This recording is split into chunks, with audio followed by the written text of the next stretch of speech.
Hi, welcome to Get Out the Urban Vote, Chapter 2. The purpose of Chapter 2 is for me to be able to identify other perspectives on what's happening in the country right now. To do that, I interviewed two great businesswomen in the Albuquerque metro area, Val Romero and Robin Kraft. Two very different women, but come together on one common cause, unity. Let's take a look.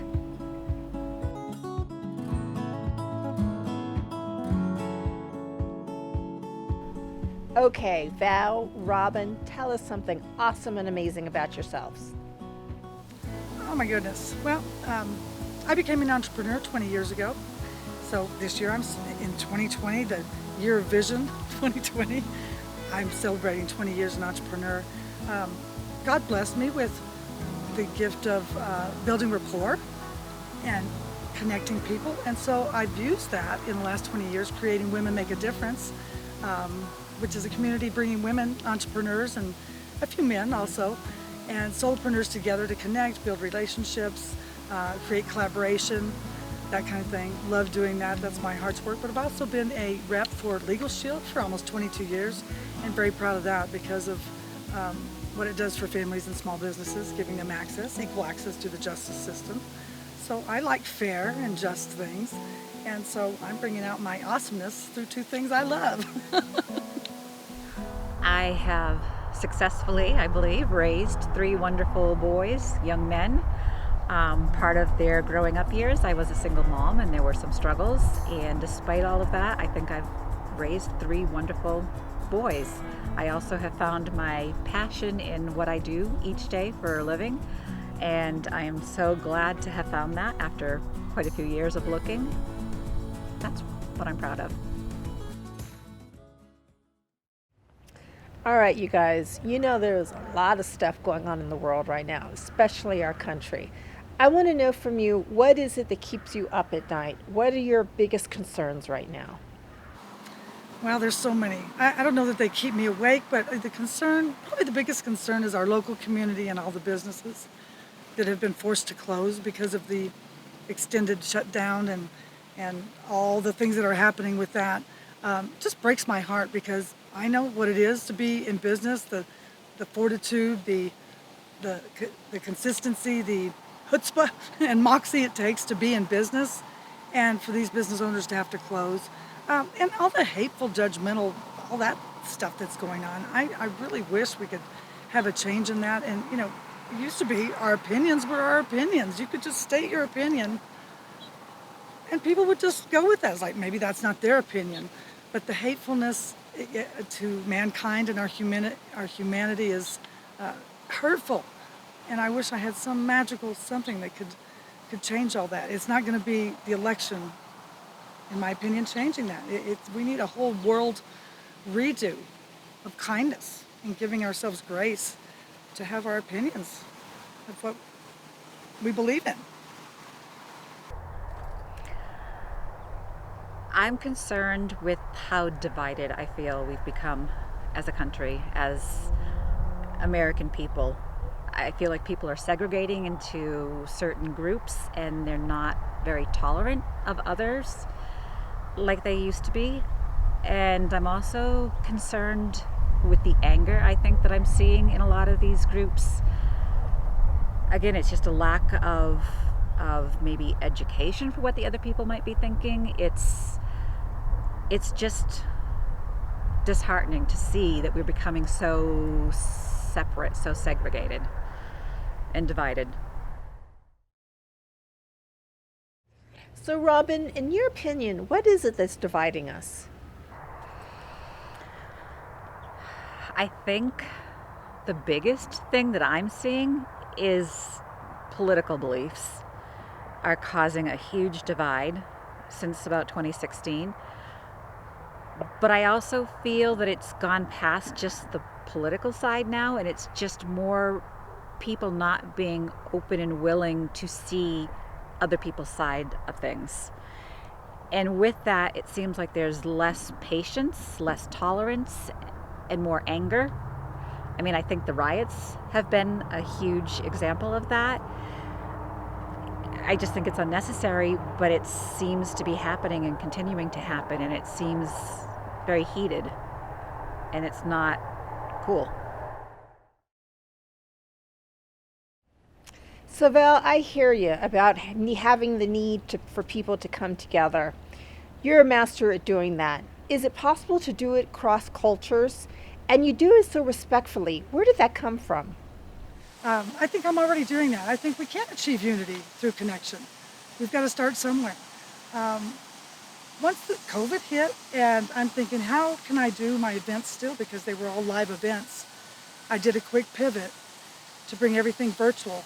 And I've been able to actually connect more people because, if you're in New Jersey, you can connect. If you're in Atlanta, you can connect.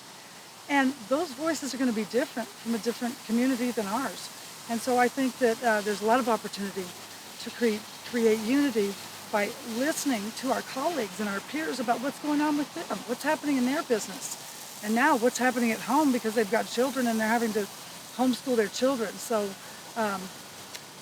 I appreciate that you asked about respect. I don't often think of, why am I so respectful? I learned that from both of my grandmas, is we respect our elders. What happened to that? That's something we learned. Maybe it's a generational thing, but we learned to respect our elders and that they had something to say and their voices were important too, just like our voices are important now. So I grew up with just having respect of other people, period. But particularly people that are older than me, because they've been there. They've been here and done something, and we can all learn from that. But we can also learn from our younger people as well, and that's why we need to be open to all voices and all walks of life, whatever they have to say, so that we have a fair playing table. And I think that probably could create some unity, or at least be a start of something. So Val, Robin, I'm going to ask you a question I haven't asked anybody before. As a Black American woman, I identify myself based on my culture and my race. Black American, African American, person of color. How do you identify yourselves? Do you identify yourselves by race, or how do you identify yourself? The first word that comes to mind is an American. I was born and raised here. American, mom,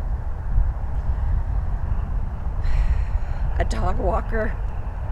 I pretty much see myself as those three. Friend.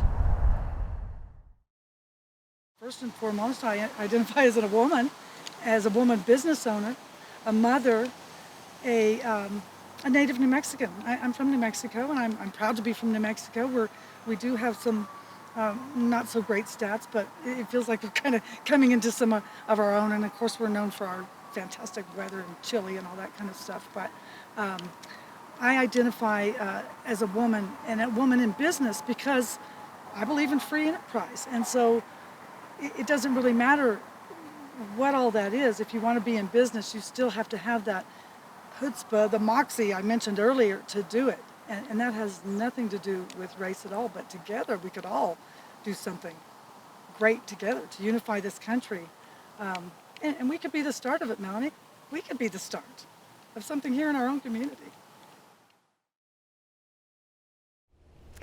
Robin, whoever gets in after November 3rd as the President of the United States, what do you hope to see change in our country? I'd like to see everyone have more compassion for each other, more tolerance, more understanding, less anger, and coming together as a country. Because if we don't come together as a country, we're going to fall apart. And a country that I think used to be envied by a lot of people around the world, I don't feel that that's necessarily the case anymore. And we have the ability to be a great country, but we have to care about each other inside this country. We have to have concern and compassion for each other, and I think we have to take some of the bigger issues, like our world, the earth, more seriously. So I'd like to see compassion and people just caring about each other and the bigger aspects, regardless of who they wanted to win. Robin, in your opinion, what's it going to take to bring us together as a country, and isn't even realistic? In a perfect world, it's definitely realistic. I think that no matter who wins,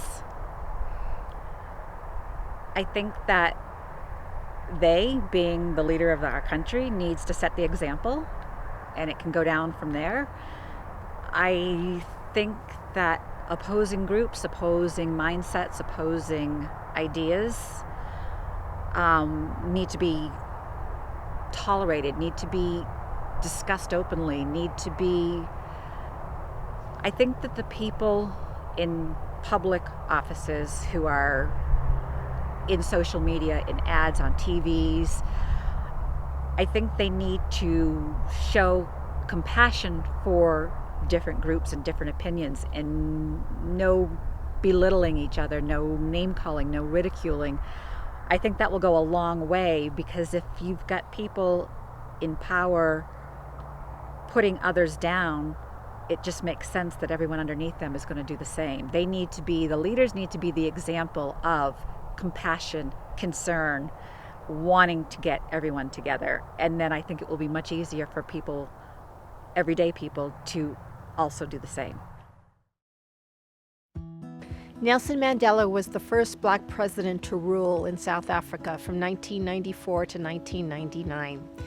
On April 1994, there were long lines at the polling places because for the first time, blacks, whites, and coloreds were allowed to vote in South Africa.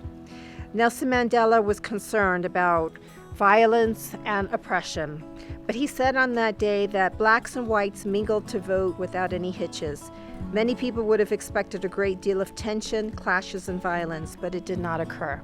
Let's just hope, pray, and hold on to everything that we have, that on November 3rd, everything will go well. Thank you.